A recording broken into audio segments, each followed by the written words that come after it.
Assalamualaikum warahmatullahi wabarakatuh. Selamat malam teman-teman semuanya. Perkenalkan, nama saya Nabila Fathihatun Doria dari Prodi Pendidikan Bahasa dan Sastra Indonesia. Nah, pada malam hari ini saya akan memaparkan sedikit tentang makalah yang telah saya buat tadi. Oke? Nah, revolusi industri 4.0 itu merupakan zaman industri keempat sejak revolusi industri pada abad ke-18. Era industri keempat merupakan perpaduan teknologi yang menggabungkan batas antara bidang fisik, digital, biologis, dan secara kolektif, atau dikenal sebagai sistem cyber fisik atau cyber physical system atau CPS. Nah, era revolusi keempat ini terhitung ditandai karena adanya bidang atau ilmu baru yang tercipta, dan contohnya itu bidang robotika, nanoteknologi, bioteknologi, Internet of Things, dan lain sebagainya. Teknologi-teknologi tersebut merupakan perubahan tatanan hampir setiap industri di seluruh dunia, atau di setiap negara itu punya tujuan industri masing-masing. Nah, besarnya jangkauan pergantian ini menandai transformasi seluruh proses produksi, manajemen, dan tatanan pemerintahan gitu di setiap negaranya. Seorang teknisi dan ekonom asal Jerman, yaitu Bapak Klaus Schwab, mohon maaf kalau ada salah bacanya, itu tuh lebih dikenal selaku pendiri serta pemimpin eksekutif dari Forum Ekonomi Dunia, dan menimbulkan isu mengenai Fourth Industrial Revolution, yaitu beliau melihat besarnya jangkauan dan perubahan revolusi, dan harapan beliau bisa melihat implementasi yang besar dari beberapa efek teknologi yang timbul sebagian besar dari revolusi terobosan teknologi baru. Nah, setelah tadi kita membahas tentang teknologi, mari kita belajar tentang manusia dan teknologi itu seperti apa.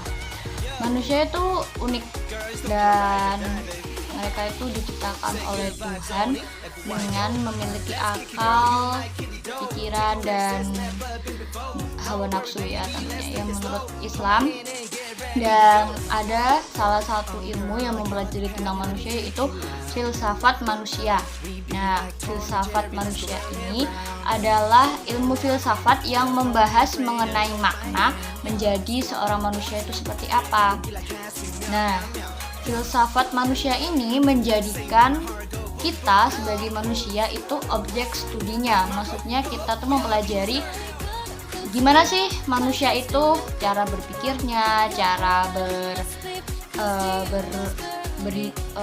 hidupnya, dan sebagainya. Karena manusia itu unik gitu. Filsafat manusia ini ilmunya itu terus berkembang karena manusia itu objeknya itu tuh penuh misteri. Kadang mudah marah, kadang sering tertawa, bahagia berlebihan, terus sering nangis gitu. Jadinya manusia itu dianggap misteri. Oleh karena itu ilmu manusia itu tuh ilmu filsafat manusia itu tuh sering atau mengalami perubahan secara terus-menerus karena kita tuh unik namanya. Nah, tadi kan udah dibahas tentang ilmu yang mempelajari tentang manusia, yaitu salah satunya yaitu ilmu filsafat itu kan, karena manusia itu unik, berbagai karakter. Dan di sini saya mau mengambil contoh pengertian manusia menurut para ahli. Itu aja ya. Menurut Abineno JJ, manusia adalah tubuh yang dilengkapi dengan jiwa atau berjiwa. Kalau istilah Islamnya itu kita kayak ada nyawanya gitu, dan bukan jadi jika abadi yang berada ataupun yang terbungkus di dalam sebuah tubuh atau badan yang fana atau tidak nyata. Berarti kita tuh semua nyata, kawan-kawan. Kalau ada yang beranggapan kita tuh nggak nyata, jadi terus kita apa? Kan ya nggak etis gitu loh kalau kita nggak nyata, karena kita manusia. Nah, setelah tadi kita udah bahas tentang manusia itu apa, sekarang kita beralih ke teknologi. Teman-teman bayangin aja kalau nggak ada teknologi, seperti apa namanya, tidak ada lampu, tidak ada wifi, dan tidak ada alat elektronik, semuanya pasti kehidupan kita akan kembali ke kehidupan zaman prasejarah dulu kan. Masih nggak ada listrik, nggak ada wifi, nggak ada telepon. Nah, pasti kalian susah buat ngubungin pacar kalian. Itu yang punya pacar, oke? Dan saya akan mengulas sedikit teknologi yang tadi saya buat di artikel saya. Ada 5 perkembangan teknologi, mulai dari zaman prasejarah, zaman kuno, zaman pertengahan, dan zaman era revolusi industri, serta perkembangan teknologi pada abad ke-20 hingga sekarang. Nah, pada zaman prasejarah itu tuh manusia hidupnya belum memahami tulisan kayak Homo sapiens gitu loh. Zaman kuno ini tuh merupakan zaman setelah zaman prasejarah,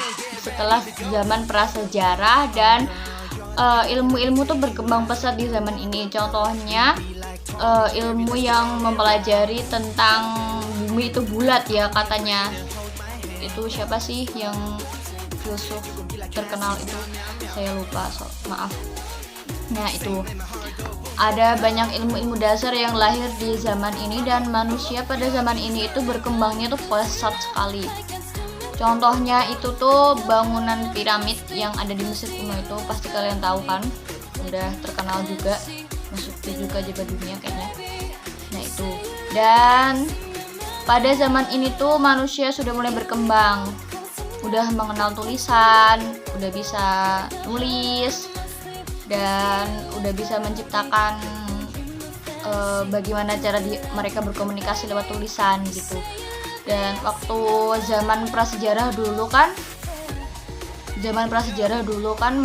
mereka masih belum mengenal apa itu tulisan. Jadinya di zaman ini mereka perlahan semakin berkembang.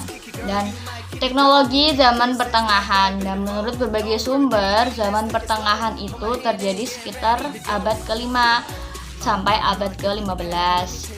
Lalu yang disoroti itu adalah seni, kayak karya seni relief gitu, yang ada di kalau kita lihat sekarang kan di candi gitu kan, di Borobudur, di Dieng kan gunung.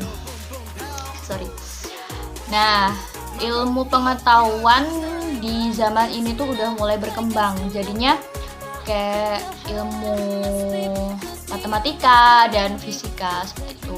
Pada zaman ini juga penjelajahan mulai umum dilakukan, contohnya kayak menjelajahi lautan, terus melakukan eksperimen seperti itu.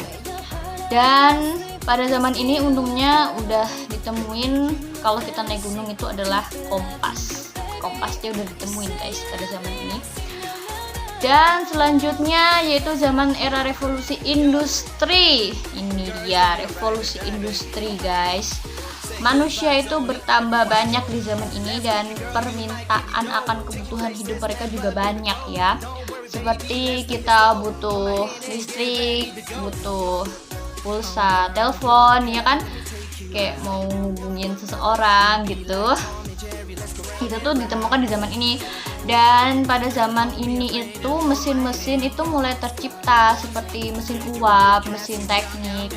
Kok mesin teknik? Mesinnya teknik ya? Ya, mesin uap itu. Dan revolusi industri pertama kali terjadi pada abad ke-17 sampai abad ke-18.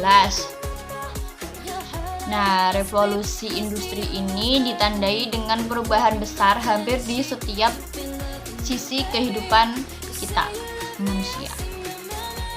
Sekarang zaman ini kita tengah bersiap untuk menghadapi revolusi industri 4.0.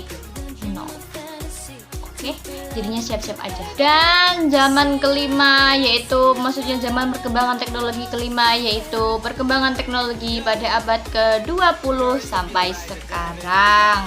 Oke, sekarang ini teknologi itu bukan lagi membantu manusia, namun mau memanjakan kita sebagai manusia supaya bisa melakukan berbagai hal yang bermanfaat tentunya. Namun sayangnya sekarang ini banyak yang menyalahgunakan teknologi ya, seperti kayak apa itu namanya, meretas Instagram or Facebook dan digunakan tidak sebagaimana mestinya, jadinya agak sedikit mengganggu ya.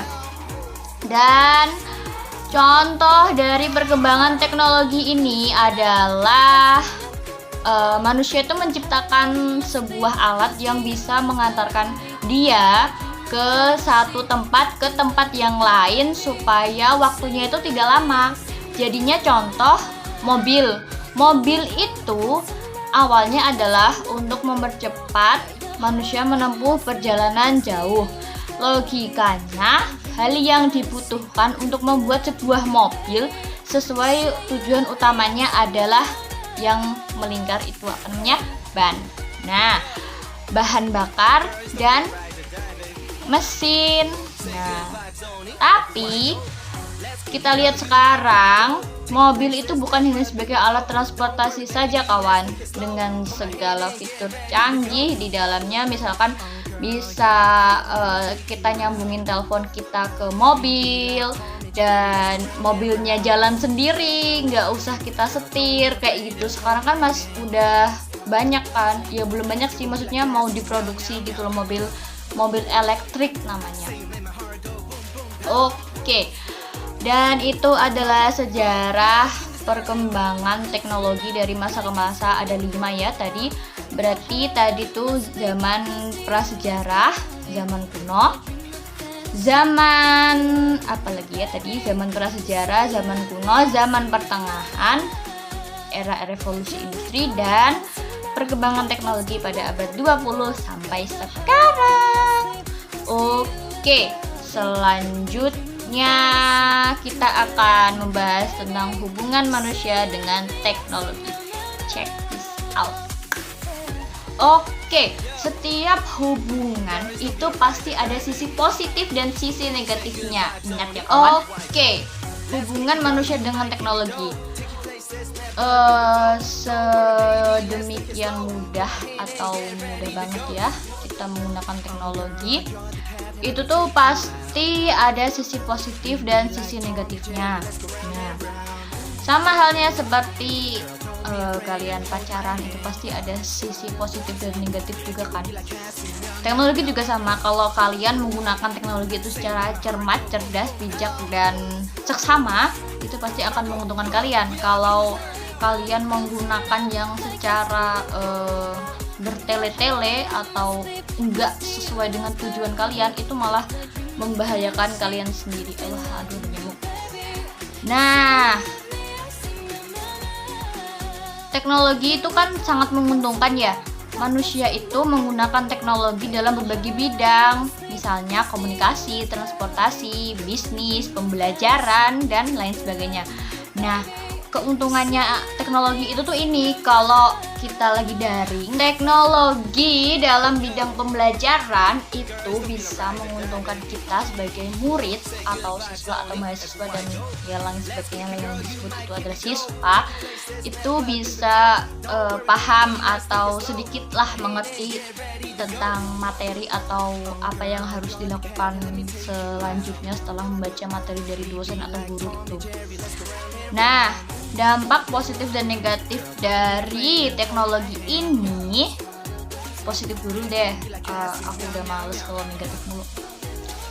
positifnya dulu ya. Kalau positif itu kan kita mempermudah kita dalam untuk bertukar informasi ya. Dulu kan waktu kalau bertukar informasi itu harus ketemu dulu, janjian di suatu tempat, dan kadang itu molor janjiannya ya. Saya itu sering sekali seperti itu, janjian jam 1 kumpulnya jam 3. Nah itu. Selanjutnya yaitu meningkatkan efisiensi dan efektivitas kerja. Karena kita tuh udah dimanjain gitu, ngapain sih bersih-bersih rumah, misalkan udah waktunya kenapa nggak bersih-bersih rumah, jadinya kena marah. Dan yang kedua itu berkurangnya sosialisasi. Yang terakhir yaitu meningkatnya jumlah pengangguran. Karena banyak perusahaan yang menggunakan teknologi dibandingkan manusia sekarang dijadikan oleh teknologi. Dan selanjutnya, manusia itu wajib untuk memahami teknologi? Jawabannya iya. Karena dengan manusia memahami teknologi itu selain mengurangi itu tuh kan teknologi sekarang sudah menjadi bahan pokok lah ya, kalau dalam makanan bahan pokok sehari-hari gitu, nggak bisa dipisahin dari kehidupan kita. Jadinya kita tuh sebagai manusia yang udah diberikan akal pikiran oleh Tuhan, sebaiknya digunakan sebaik-baiknya ya kawan, jangan disalahgunakan.